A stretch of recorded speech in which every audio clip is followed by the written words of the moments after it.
시청자 여러분 안녕하십니까.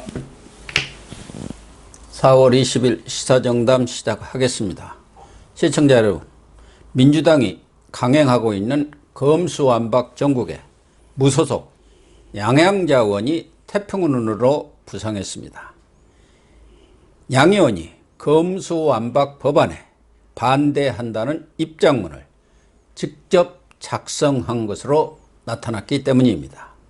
이종근 전 데일리안 편집국장님과 검수완박 정국의 핵심 이슈 짚어보도록 하겠습니다. 유 국장님. 네네. 무소속 양양자 의원이 네. 어제 검수완박 이 법안 처리에 반대한다는 그런 입장문이 네. 이렇게 정치권에 나돌아가지고 그렇죠. 그 내용을 놓고 진위 논란이 붙었어요. 그렇습니다. 그래서 또 그 보좌관은 양 의원이 직접 작성한 거 아니다 이렇게 부인을 했고, 양 의원은 이제 잠적을 했지 않습니까? 예, 전화를 안 받았죠. 예. 그런데 오늘 네. 양 의원이 직접 작성했다고 이렇게 지금 밝혀진 것이죠. 네, 그렇습니다. 일단 박홍근 원내대표가 오늘 라디오 방송에 나와서 앵커가 질문을 했죠. 양양자 의원 누가 쓴 거예요? 라고 이제 물어봤더니 박홍근 원내대표가 이렇게 대답을 한 겁니다. 양양자 의원이 자문을 구하기 위해서 지인들에게 네. 자문을 구하기 위해서 작성한 것으로 알고 있다. 그런데 아직 공식적으로 자기 입장이라고 발표하지는 않았다. 하면서 일단 이렇게 말하자 바로 본인이 이것을 작성한 것이다. 라고 지금 언론 보도가 이어지고 있는 것이죠. 그러니까 이 양양자 의원이 썼다는 그 네. 입장문은 골자가 어떤 내용입니까? 일단 이겁니다. 그러니까 이게 양양자 의원이 썼다라고 추정할 수밖에 없는 내용이 몇 가지가 있어요. 즉 양양자 의원 입장으로서의 어떤 내용이 나는 문재인 대통령이 직접 영입한 인사다. 예. 그래서 문재인 대통령을 누구보다도 성공을 바라는 사람이다. 예. 그리고 본인이 엔지니어라고 표현을 했죠. 그런데 문제는 이런 법안을 이런 방식으로 통과시키는 건 동의 못한다. 예. 민주주의는 소통과 협치다. 행정부 강자인 윤석열이 지금 소통과 협치를 안 하고 있는데 입법부 강자인 민주당이 똑같이 그러면 민주주의는 사라진다 하면서 요 다음 대목이 중요합니다. 국가 이익을 위해서 양심에 따라 이번 법안 처리를 따르지 않겠다. 예. 와, 이 발언이 굉장히 충격적이죠. 양양자 의원이 만약에 진짜 이거를 썼다고 한다면, 왜냐하면 양양자 의원이야말로 지금 꼼수거든요. 예. 사보임을 했죠. 지금 박병석 의장의 허가 아래 원래 무소속이잖아요. 민주당 의원이었지만 제명을 해서 이제 무소속 의원인데, 이 무소속 의원을 야당 몫으로 안건조정심의위원회에 한 명을 포함시키는 겁니다. 그렇죠. 그렇죠. 예. 그러니까 지난 7일에 이 사보임을 했죠. 사보임을 했죠. 즉 원래 사보임을 안 했으면 민주당 3명, 그다음에 국민의힘 3명, 가부 동수에 의해서 90일 동안 이 안건을 계속 심의를 할 수 그렇죠. 있게 되는 거거든요. 수기 기간을 좀 가져라. 길게. 예. 중요한 안건이고 논쟁적인 그런 그렇습니다. 안건이기 때문에 그게 이제 안건 조정이라는 게 있는 거 그렇습니다. 아닙니까? 그게 미국에도 똑같이 쟁점 법안과 비쟁점 법안이 있어서 비쟁점 법안은 무조건 본회의에 올리게 만들고 쟁점 법안은 수기 기간을 갖거든요. 똑같이 이게 쟁점 법안을 좀 더 이렇게 논의를 해봐라 이런 뜻인데 꼼수를 부린 거예요. 그러니까 야당의 이제 무소속 의원을 야당의 같은 정당 셋이 아니라 무소속이 있으면 무소속 하나와 정당 둘, 국민의힘 둘 해갖고 셋을 해야 된다 하면서 3대 3을 만들어버렸지만 결과적으로는 4대 2가 되는 구도. 양양자를 집어넣음으로써 4대 2를 딱 만들었는데 만약에 양양자 의원이 지금 입장문 그대로 나는 이 법안 따르지 않겠어요 하면서 뭐라고 그랬냐면 시간을 갖고 논의해야 한다 이렇게 했거든요. 그 취지대로라면 안건조정심의위원인 자기가 이 국민의힘 편에 서서 반대를 하면 수기 기간을 가질 수밖에 없는 겁니다. 그렇죠. 예. 양양자 의원이 국회의원은 헌법기관이라는 것을 분명히 이야기하고 네네. 자기가 반대했을 경우 지금 지역구가 광주 서울 아닙니까? 네네. 또 기본적으로 민주당이 자기의 정치적인 어떤 기반이랍니다. 아, 그럼요. 그게 다 무너진다 하더라도 양심에 따르겠다. 네. 이렇게 지금 선언한 상황 아닙니까? 그렇죠. 그냥 박홍근 원내대표 표현대로 자문을 구하기 위해서 이거를 썼다라고 이해할 수가 없어요.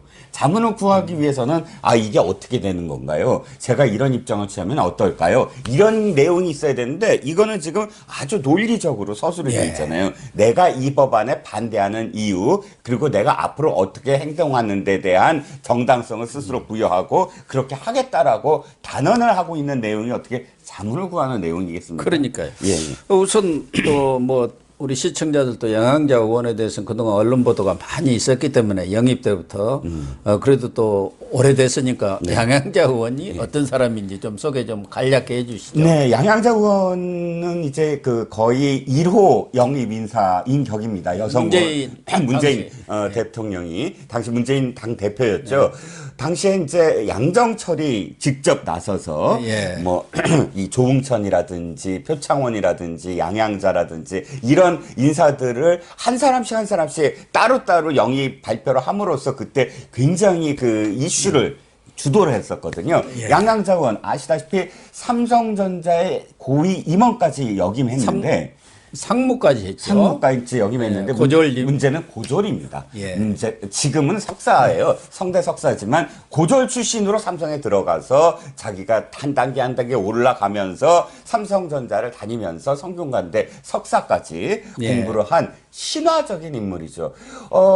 그때 당시만 하더라도 민주당과 삼성 고위 임원 이게 매치가 안 됐잖아요. 그렇죠. 하지만 당시에 문재인은 이런 그 확장성 그러니까 이 신화도 신화이고 여성의 신화지만 더군다나 대기업의 임원을 이렇게 확장을 함으로써 아 내가 이렇게 우리가 열린 어떤 지형을 갖고 있다 이런 식의 그 스토리를 만들어내는데 굉장히 주요한 역할을 했고 또 광주에 이번에 캐스퍼라고 그 왜 자동차 있지 않습니까? 기아의 그 협력 그 이 자동차 단지를 거기 유치하는데 또 공을 굉장히 많이 세운 사람이죠.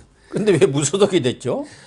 당시에 비리와 관련돼서. 지난해 7월에 제명인가 당했죠. 뭐 보좌관이 성추행. 뭐 이런 문제가 불거져가지고, 양양자 의원이 책임을 지고 당을 떠났죠. 그런데, 그러면 이제 안건 조정위가 열리더라도 양양자 의원이 반대하면은 안 되는 거 아닙니까? 오히려 3대3이 돼버리니까, 안건을 처리를 소위해서 할 수가 없고 90일로 넘어갈 수밖에 없는 상황이죠. 그런데 지금 민주당은 이걸 순수를 쓰던 강행 처리하겠다고 하고 있는데 뭐 무소속이 양양자 의원뿐만 있는 건 아니지 않습니까? 자기 쪽에 뭐 지지를 하는 무소속 의원들이 많기 때문에 얼마든지 또 사보임을 할 수 있잖아요. 이 사람들이야 지금 뭐 철판을 깔고 그럼요. 꼼수를 쓰고 있으니까요. 그러니까 박홍근 원내대표도 앵커가 그렇게 물어봤어요. 그럼 어떡할 거냐라고 물어봤는데 대답을 그렇게 했어요. 그러니까 본인의 선택을 존중하겠다. 일단 양양자는 본인의 선택을 존중하겠지만 그러나 이에 대한 대책도 준비되어 있다. 라고 표현을 했습니다. 오늘 라디오에서. 즉 어저께 이 파동이 있는 순간부터 아마도 지도부에서는 양양자 의원의 지금 리스크를 감지를 하고 이 다음 수순은 어떻게 할 거냐에 대해서 당연히 뭐 지금 교수님께서도 말씀하셨지만 또 다른 무리수 윤명희도 있잖아요. 윤명희. 그렇죠. 그런데 문제는 이제 사보임을 또 해야 한단 말이에요. 그렇죠. 그런데 박병석 국회의장이 원래 23일부터 5월 2일까지 캐나다, 미국을 방문하기로 했는데 워낙 이 사안이 국민적 관심사로 부상을 하고 뭐 연일 언론을 전부 지금 보도를 다 채우고 있는 그런 상황에서 본인 스스로도 뭐 특별한 현안도 없이 나간다는 게 뒤가 캥기는 거 아니겠습니까? 그렇죠. 욕을 많이 먹을 사안이니까 일단 보류를 했어요. 그러면 박병석 의장이 우선 하나는 이 사보임에 대해서 무슨 장난치나 엊그제 사보임 내가 해줬는데 그 사람을 마음대로 또 받고 그러면 안 해줄 수도 있잖아요. 그렇죠. 하나는 그게 있고 그 고비를 하나 넘겨야 되고요. 박병석 의장이 이렇게 안 나간 그 배경에는 나름대로 이제는 뭐 사회권 문제는 없더라도 박병석 의장이 안건을 상정해야 하는데 네네. 지금 민주당과 대깨문들을 제외하고는 네. 이 법안에 찬성하는 세력이 없지 않습니까? 뭐 네. 사회 각계, 그렇죠. 뭐 언론계, 아니, 법조계 참여연대, 다 민변까지. 반대하고 있기 때문에 예. 박병석 의장으로서는 왜 자기가 그런 오명을 다 뒤집어 쓸 필요가 없잖아요. 자기도 이제 정치 인생에 어떻게 보면 국회의장으로서 끝 아닙니까? 네. 그렇기 때문에 더 협의를 하라. 지금 이런 분위기가 아주 국민적인 어떤 공감대가 형성되어 있는 거 아닙니까? 검찰에 그렇죠. 대해서는 어느 정도 그 과잉 권력을 좀 분산해야 한다는 측면도 있지만 지금처럼 이렇게 막무가내로 다 뺏어버리는 것은 여러 면에서 많은 문제점이 있기 때문에 안 된다. 좀 더 수기 기간을 갖고 여야 간에 논의해야. 또 검찰과 이 국회 간에 더 논의가 필요하다는 예. 그런 그 의견들이 지금 비등하고 있기 때문에 박병석 의장이 그 장장 안 할 수도 있잖아요. 그렇죠. 지금 양양자 의원이 쓴 글이 첫 번째 파장이고요. 두 번째는 박병석 의장이 순방 일정을 보류한 게 두 번째 파장입니다. 예, 그러니까요. 교수님 말씀하셨듯이 자 박병석 의장이 이걸 발표하면서 며칠 전에 기자들에게 이거 취소 진짜 못한다. 예, 그렇죠. 이 양쪽 캐나다와 미국에 이미 상원, 하원 의장 전부 만나기로 했고, 이거 내 마음대로 이렇게 조정 못한다. 펄쩍 뛰었어요. 무조건 갈 수밖에 없다. 예. 그런데 갑작스럽게 지금 이걸 보류를 했습니다. 그걸 두고 해석이 이제 분분한데 문제는 이겁니다. 박병석 의장이 만약에 내가 이거 진짜 이 마지막인데 왜 전반기 마지막이니까 임기 끝 아닙니까? 임기 끝에 여기에 대해서 책임을 덜 하려면 이거 순방 어쩔 수 없는 순방이라 난 무조건 가야 됩니다 하고 국회 부의장이 처리하게 하면 일단 그것도 욕은 먹긴 먹겠지만 그래도 어쩔 수 없는 순방 일정 때문에 내가 의사봉을 안 잡았다라는 그런 이 탈출구가 있는데 지금 보류를 한 건 자기가 의사봉을 줘야 돼요. 그러니까 무조건 결정은 자기가 해야 되는 거거든요. 그렇다면 여기에 개입하겠다. 최소한 이거를 늦추거나 혹은 더 협력하게 언론중재법처럼 협의하도록. 언론중재법 때는 어쨌든 대깨문들한테 그렇게 고문을 당했지만 그래도 박병석 의장이네라는 평을 받지 않았습니까? 이번에도 굳이 순방 일정을 보류하고 의사봉을 잡는다는 뜻을 해석을 한다면 이건 사실은 이게 직접 개입하겠다. 어떻게든 그렇죠. 자기가 글 안 하려면은 내뱉겠죠. 그렇죠. 면피하려고. 면피 쉽잖아요. 면피. 아이고 미국의 상하원장 그 약속 잡기 힘들거든. 예, 그러니까 예. 얼마든지 면피를 할 수 있는데 안 가겠다고 하는 것은 이건 이렇게 처리하면 안 된다는 어떤 심중에 생각이 그런 아닐까. 생각이 드러난 거라고 봐야죠. 회피하지 않은 그러니까 거죠. 경우에 따라서는 아까도 얘기했지만 양양자 사보임을 그렇게 무슨 여반장 손바닥 뒤집듯이 누가 보더라도 또 한 좀 번의 설득력이 무리수를. 있어야 하고 국민들이 보기에도 민망한 일 아닙니까? 국회의장이 무슨 로봇입니까? 우리 사보임 오겠다고 하면 가서 도장 찍어줘. 그건 아니잖아요. 그렇죠. 그걸 합당한 이유가 있어야 하는데 합당한 이유가 뭐가 있습니까? 박홍근이나 윤호중이 박병석한테 저 사보임 한 번만 더 해주세요 그러면 박병석 의장 이렇게 얘기할 겁니다. 아니 양양자 한 사람도 제대로 관리 못하면서 무슨 또 사보임이야. 아니 사실 뭐 정치 공학적으로 얘기하면 양양자를 사보임하면서 양양자 의원한테 설득을 했을 거 아니에요. 이게 사보임 해주면 좀 이렇게 안건 조정위에서 해주고 그 다음에 뭐 다시 이렇게 당에서 받아주고 공천 확실하게 해줄게. 이런 약속 안 했으면 누가 들어갑니까? 양양자 의원도 정치인인데 어쨌든 사보임해서 자기가 오명을 뒤집어 쓰는 거 아닙니까? 그런데 공짜 점심이 어디가 있습니까? 나 복당도 해주고 뭐 이것저것 좀 해주세요. 그랬는데 그게 좀 잘 안 된 모양이죠. 그렇죠. 그러니까 박병석 의장 입장에서는 제대로 양양자 의원을 관리했어야지 그러면 나더러 또 하란 말이야. 뭐 이렇게 고함을 지를 수 있는 여지가 있죠. 예. 그런데 지금 민주당이 양양자 의원뿐만 아니라 지금 사보임으로 법사위원들을 자동차 바퀴 뺐다 끼웠다 하듯이 지금 하고 있지 않습니까? 이게 수레바퀴예요. 국회의원들이 완전히 수레바퀴입니다. 지금. 아니 내용도 참 기가 막힙니다. 아니 딱 보니까 일단 소병철, 송기현 두 사람을 검사 출신이라고 민영배 최강욱으로 바꿨습니다. 여기까지는 좀 이해가 가요. 네. 최강욱이 그래요. 저 딱 그 바꾼 이유가 갑니다. 또 소병철, 송기현은 검사 출신인데 물론 이 찬성을 하지만 검사 출신이니까 조금 거꾸로다 다 좋은데 김종민이 좀 웃겨요. 김종민 또 이 법사위에서 막 이 저기잖아 스피커잖아요. 말 좀 비논리적으로 하면서 막 얘기하잖아요. 근데 김종민을 아웃시켰어요. 그리고 김진표를 딱 집어넣더라고요. 김진표 알고 봤더니 이게 안건조정위원장을 누가 하느냐 갖고 서로 싸우고 있었어요. 그러니까 안건조정위원회를 열면 최연장자가 위원장이 되는 겁니다. 예. 그걸 위해서 국민의힘이 먼저 수를 썼어요. 윤한홍 의원이 원래 있는데 62년생이거든요. 그러니까 한기호 의원 57년생이에요. 한기호 의원을 집어넣음으로써 안건조정위원회 위원장을 딱 가지려고 했는데 예. 그걸 보자마자 이거 안 되겠다. 안 되겠다. 그러고 47년생 무려 10년 위 한기호 75세네요. 예, 한기호 의원보다 10년 위인 47년생 김진표 의원으로 바꾼 거예요. 김종민을. 네. 그러니까 이건 다분히 안건조정위원장 갖고 지금 자리 다툼을 하는 양상입니다. 국민의힘에서도 홍문표 의원이 47년생 75세인데 생일이 좀 늦다고 그러네요. 그럼요. 김진표 의원보다.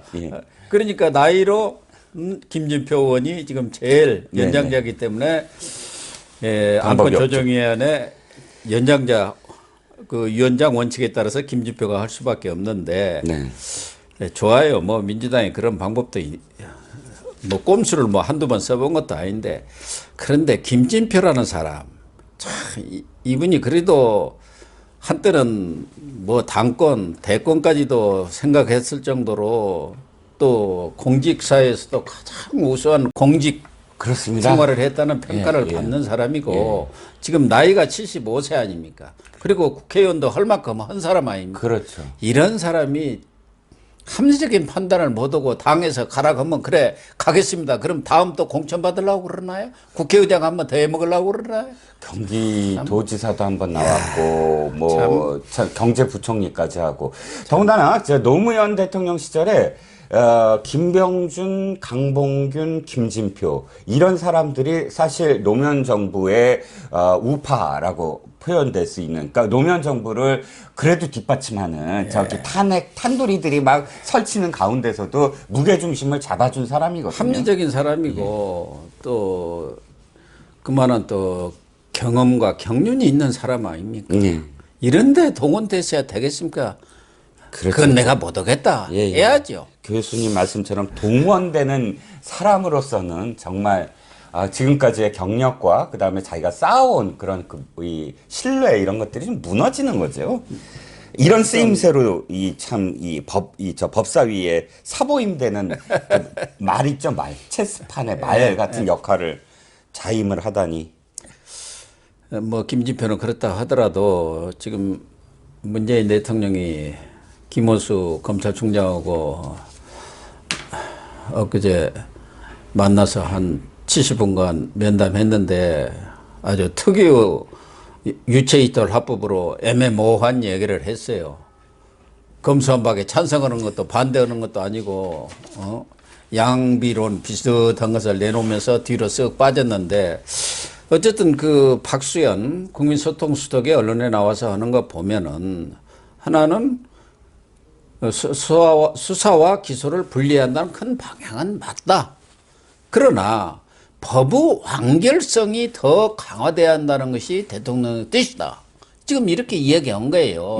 지금 내놓은 이 검수완박법은 아주 엉터리로 만들어져 가지고 법 간의 충돌도 생기고 너무 조화가 그 얘기 아닙니까? 그렇죠. 그러니까 지금 이 검수완박법에 대해서 좀 더 수기를 하고 그 여러 가지 문제점에 대해서 보완을 하라. 그렇게 지금 대통령의 뜻을 이 박수현 수석이 나와서 전달한 거 아닌가 하는 생각이 들어서 민주당이 과연 이제는 뭐 문재인도 여론을 안 들을 수는 없는 거 아니겠습니까? 그런 차원에서 이런 박수현이 그 대통령의 뜻을 대리했다고 한다면, 메시지를 전달했다고 한다면은 민주당도 완전 내면하기는 어려운 거 아닌가요?